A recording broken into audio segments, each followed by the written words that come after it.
Good morning, good afternoon, and good evening. I am Joey Francis, your life, love, and relationship coach. Thank you so much for joining me. Attachment theory.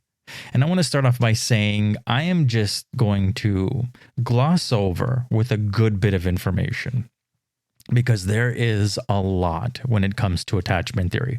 I'm essentially going to cover the most popular 3.5 different types, and you'll get to half when we get to it.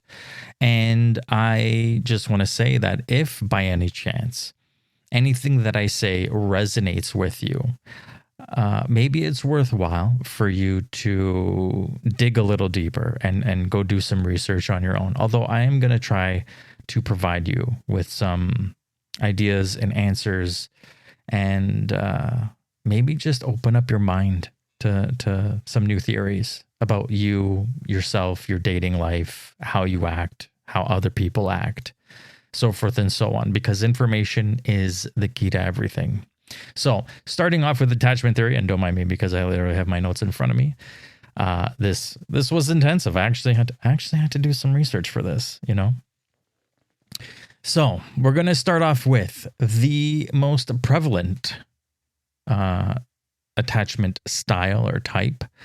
That is the secure person. And luckily enough, it's about 50% of the population. Now, granted, because we are older, those 50%, the number's actually less because those are the people that are in great long-term marriages and long-term relationships and aren't necessarily single. So just to give you some ideas there.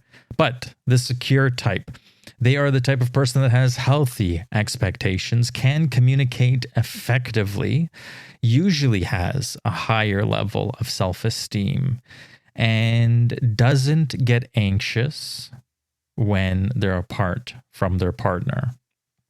They also have the ability to maintain emotional balance. That's probably one of the most important part of the secure relationship type or attachment type.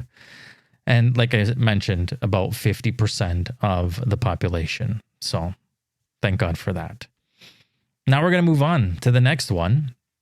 That is the anxious attachment style. These are people that are uncertain, lacking self-esteem. They crave intimacy, but are usually worried that they aren't good enough for other people. So they tend to cling and be very, very clingy. These are the ones that tend to have trust problems. And if they do end up getting into a relationship, that relationship almost engulfs their life and they become truly obsessed with their partner, what their partner's thinking, what they're doing, where are they? What are you doing? That sort of thing. And they tend to overreact, essentially, when somebody doesn't communicate with them or starts to become a little bit distant or just busy with life for that matter. They'll jump the gun and be like, oh, they don't like me anymore. They're ghosting me. And then next thing you know, it's like, yeah, sorry, just having a busy day. Sorry, I couldn't get back to you sooner. And unfortunately, some of these people have the ability to use guilt and other manipulative behavior to keep you feeling bad so that you stick around, because they'll essentially do whatever it takes to keep you sticking around. And like I mentioned, they're unbelievably needy and clingy. Now moving on to the next, the avoidant, dismissive relationship style or type. These are the people that are essentially the creators of the situationship. They are scared of closeness and try to avoid emotional connection. They try to be very self-sufficient and they hate the idea of having to rely on people and people relying on them.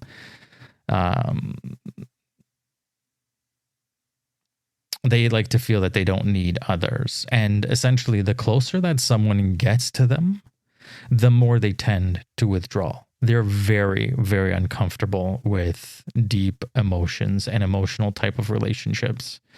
People tend to accuse them actually of being distant or closed off. And funny enough, there are some of the avoidant that will literally try to flip it back on you and tell you that they're the normal ones and you are in fact too clingy and too needy. So keep an eye out for that, or maybe that's you. As I mentioned, they would rather casual relationships than deep long-term ones. Now, that's 3. Here's the point 5. It's actually a combination of avoidant and anxious. So like the anxious person, they are really longing for deep connection and a deep relationship where, you know, people are essentially showering them with attention and love and giving them everything that they need. But like the avoidant, when they don't get those things, unlike the anxious person that will sit there and try to get their claws in you and dig deeper and try, the anxious avoidant will want that deep relationship. But the minute that they're not getting it, boom, they're like, you know what? I don't need you. You know what? That's fine. Listen, you don't like me. It's fine. And I'm sure we've all come across similar type people where they drastically want a relationship with you. More than anything, they want a relationship with you. But the minute that you take a little too long to respond to them or become busy or whatever the case is, they're very like, you know, pushing you away. Like, you know what? It's fine. I don't need you. I don't need you in my life. I don't need you. I don't want you. You clearly don't like me. And it's like, well, like, stop overreacting. Like, this isn't a big deal. But they push nonetheless. So that is the avoidant, anxious person. Now, that's all I'm going to cover for those things. So if any of that, for the most part, resonates with you, like I said, please do a little dig deeper into the research on this, because it explains a lot. Because sometimes we are these things without even realizing it. And unfortunately, the reason we are this way usually stems from childhood traumas. So if, you know, seeing a professional doesn't scare you, and it really shouldn't, please do so. But let's dig a little bit deeper. So what happens when an anxious person and an avoidant person get together? Well, this is literally the anxious person's worst nightmare. So again, if any of this resonates with you,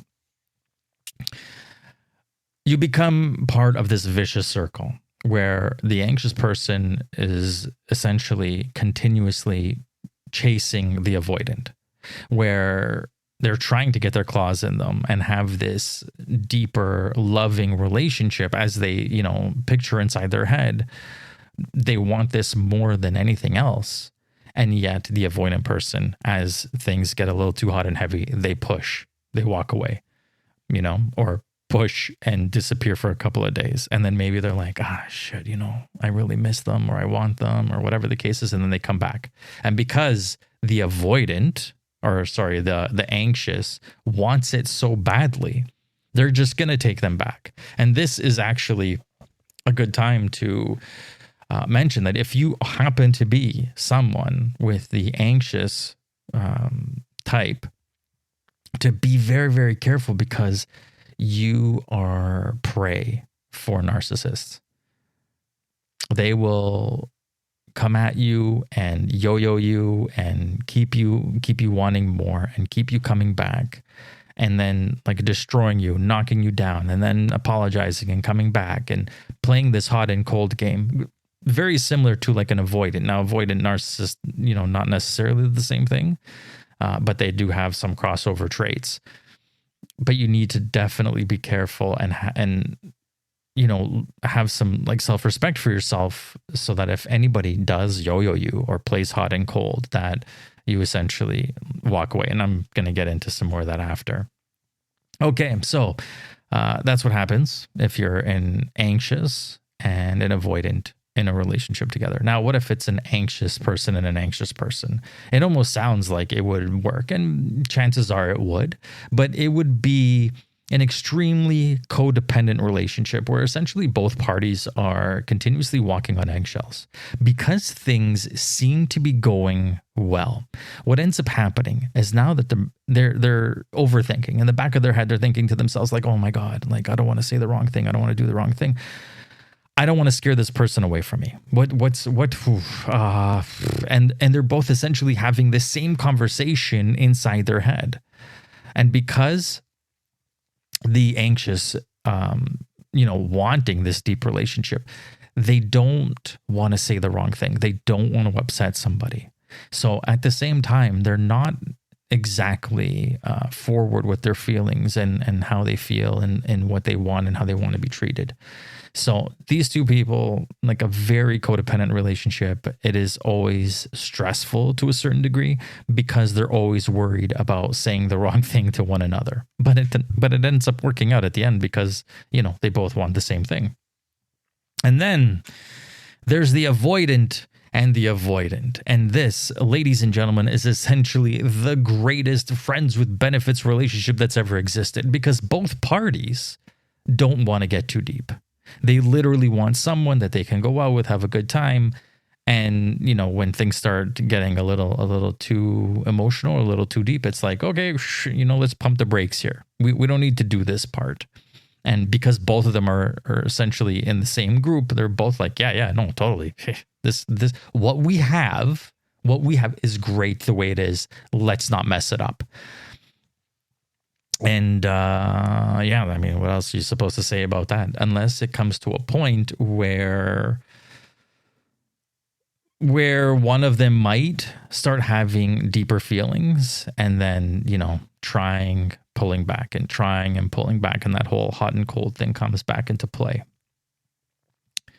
Now, what happens when we have a secure and an avoidant? Now, people say, or professionals say, as I've read and done some research on this, that part of the way of getting or changing your style is to be with someone that's secure, because someone that's secure can almost teach you the way to become secure, right?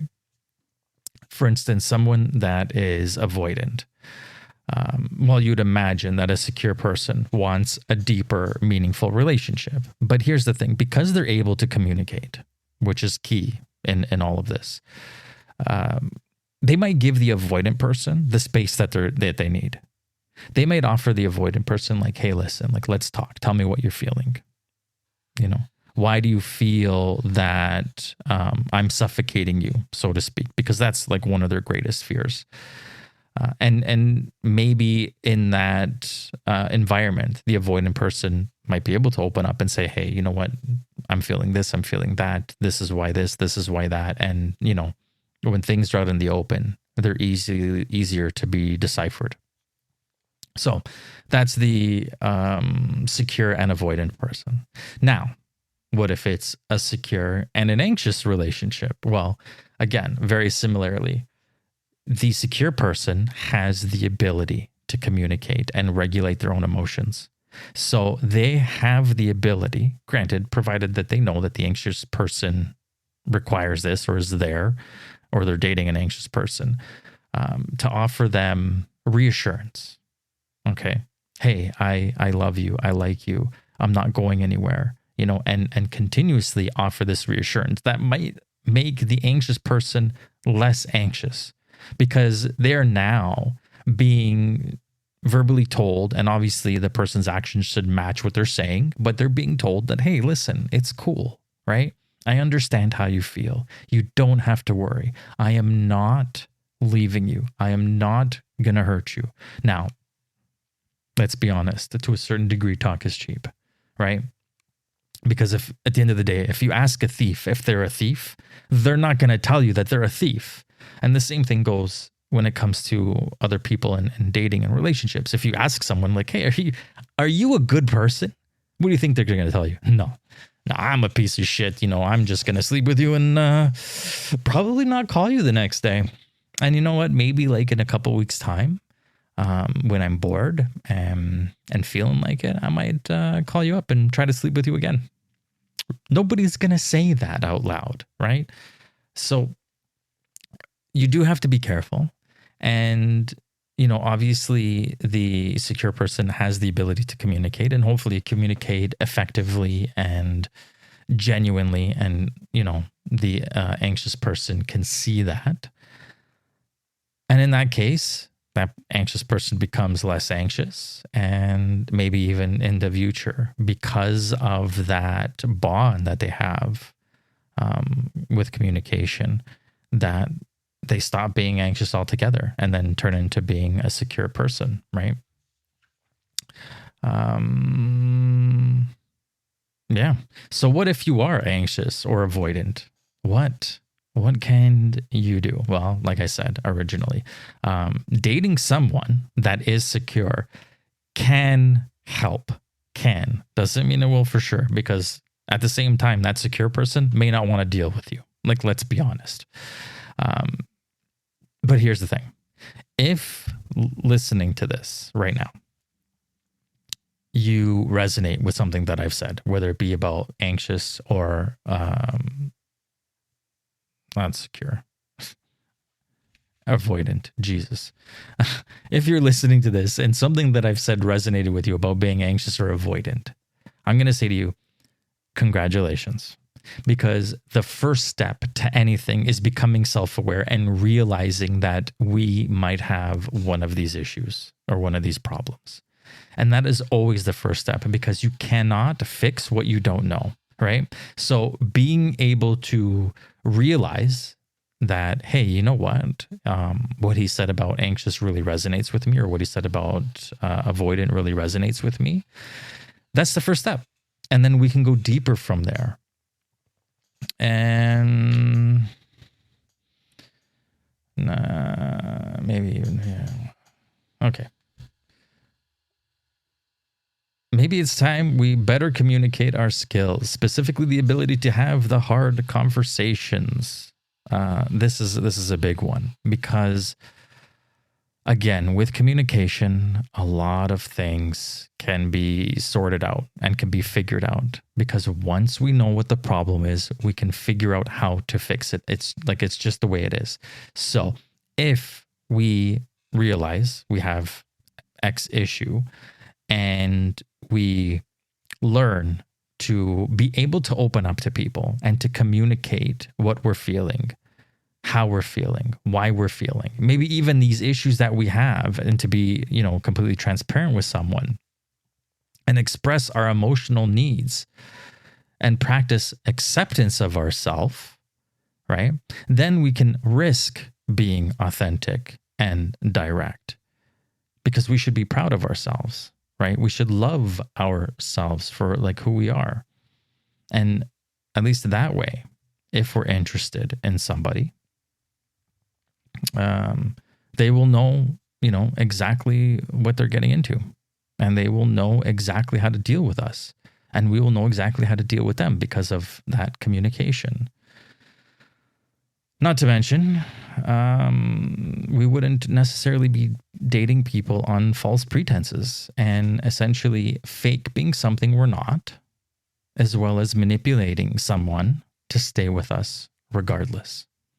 And I think that's the big takeaway, is for us to be who we are, proud of who we are, especially if we're working through something, because it's hard. It's hard to work through something.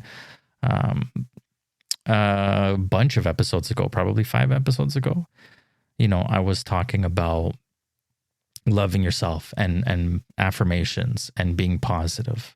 And people commented and said, if you have issues, you have issues, right? No matter how many times you click your heels, those issues aren't going to disappear without the work. I agree. But here's the thing.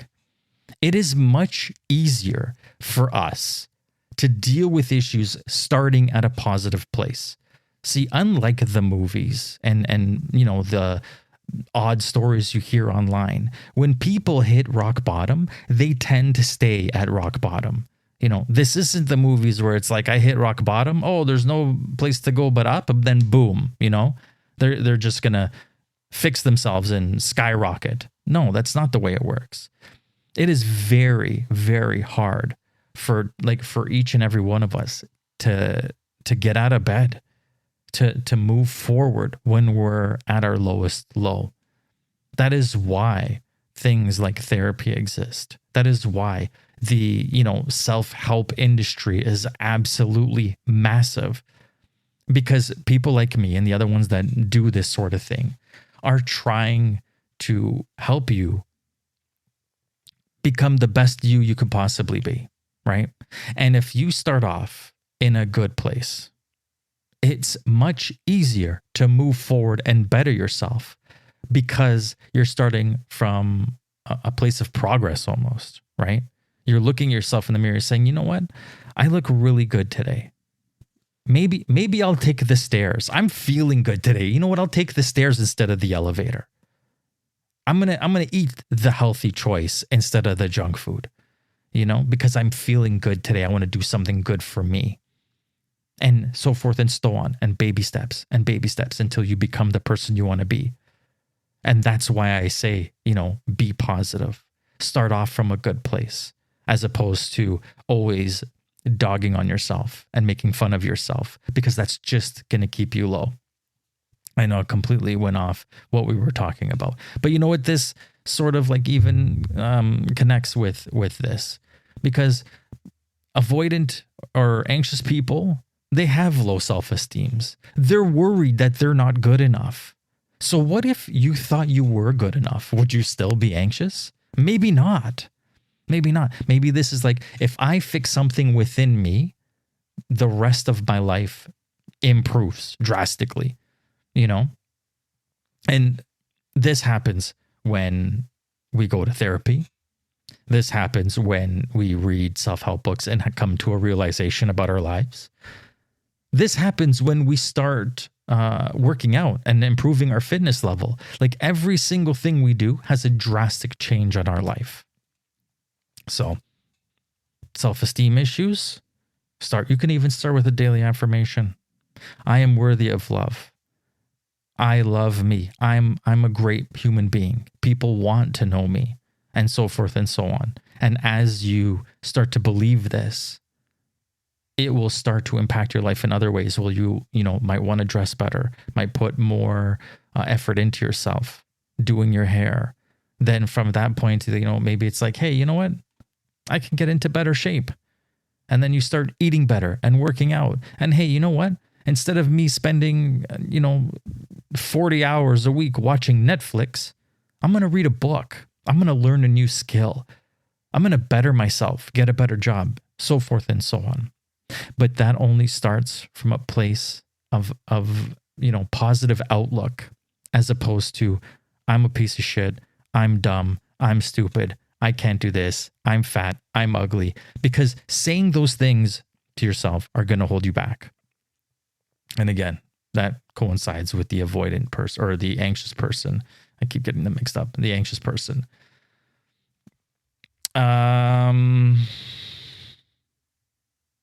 Let's see. What else did I write here? Here's the facts.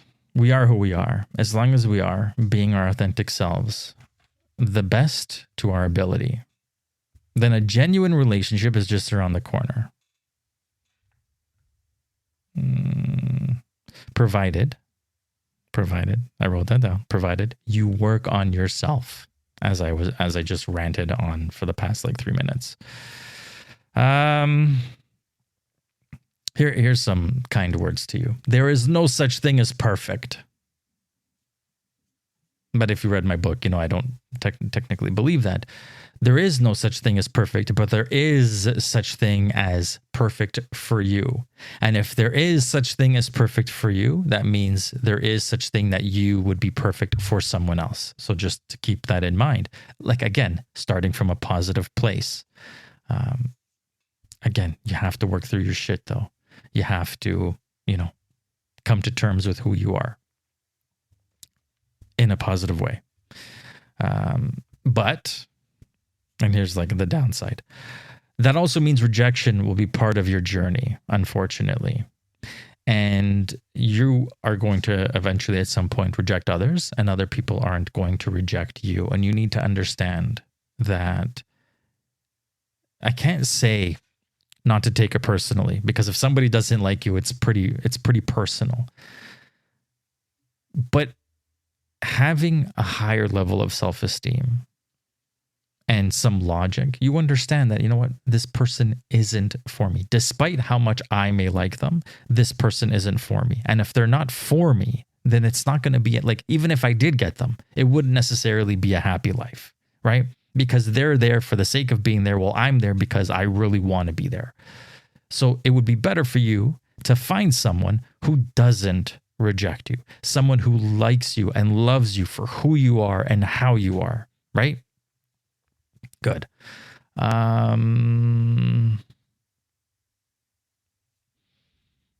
Here's the thing. Some of us have the ability to become self-aware and to look back and fix things, to change our beliefs and move on from this. And other people may not. And if that happens to be you, that you aren't someone that has the ability to change or has the ability to become self-aware, but you might recognize some issues here and there, just like I said at the beginning, go get professional help. There's nothing to be ashamed of if you need someone to talk to. Just like everything in life, we have to learn. We have to learn how to do things. We weren't born and knew how to walk. We weren't born and, knew how to eat. We weren't born, well, maybe the eating thing we could figure out because babies put everything in their mouth. So let's just scratch that. But we weren't born with the ability to walk over to a toilet and, use the lavatory. Okay. We were taught these things. We weren't born on how to drive. We weren't born on how to use a computer or a cell phone. We learned these things. And just as we learned these things, some of us need to learn on how to deal with our emotions, how to deal with our thoughts, our issues, and how to move forward from those things. And if that's you, there is nothing to be ashamed of. This isn't something that was taught in school. This is something that some people can figure out on their own and some people can't.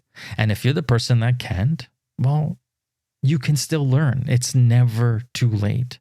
This is where learning about, emotional intelligence, or if reading books and watching videos isn't your thing and you need to be like physically taught, to go and get professional help from a therapist.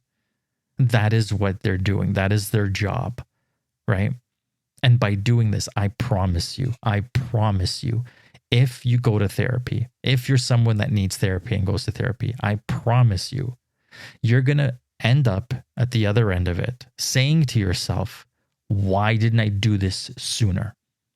Because that's how it's going to feel for you. You're going to feel like your eyes have been opened up and it's like, wow, you know what? This makes so much sense. I figured out so much about myself. This is really incredible. So please, that's it for my notes. That's it for the episode, essentially.